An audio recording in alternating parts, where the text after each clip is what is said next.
বিয়ের অনুষ্ঠানে সবসময় বাচ্চাদের একটা আনন্দ থাকে। এখানে আমার বোনের মেয়ে আছে, আমার ভাইয়ের মেয়ে আছে দুইটা। সবাই এখন নাচবে। আপনারা কমেন্টে বলবেন ওদের নাচটা কেমন হয়েছে। আর বিশেষ করে হলুদের মধ্যে যদি অনুষ্ঠান না হয়, অনেক জায়গায় করলাম আপনার ছেলেদের অনুষ্ঠান আলাদা করে, মেয়েদের অনুষ্ঠান আলাদা করে, আবার ছেলে মেয়ে উভয় অনুষ্ঠান করে। সেই অনুষ্ঠানগুলো আমার ভালো লাগে। আর হলুদের অনুষ্ঠান যদি মজা না হয় তো বিয়েতে আমার ভালো লাগে না। এখানে আমার বোনের মেয়ে আর ভাইয়ের মেয়েরা নাচতেছে। তাবসম তো ফার্স্টে কাপড় পরতে চায় নাই, ওকে আবার পরে পরাই দিলাম, কারণ হলুদের অনুষ্ঠান অনেক রাত হয়ে গেছিলো। এখানে আমার বোনের ছেলের বন্ধুরা, তারপরে বান্ধবীরা সবাই মজা করতেছে। ওদের একটু ভিডিও নিলাম।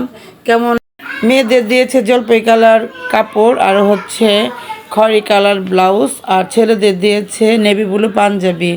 ওদের এই কাপড় আর পাঞ্জাবির কালারগুলো কেমন লাগতেছে আপনাদের কাছে কমেন্টে জানিয়ে দিবেন। আর ফাইনালি নাচের একটা ঝুঁকি উঠে গেছে ওদের মধ্যে।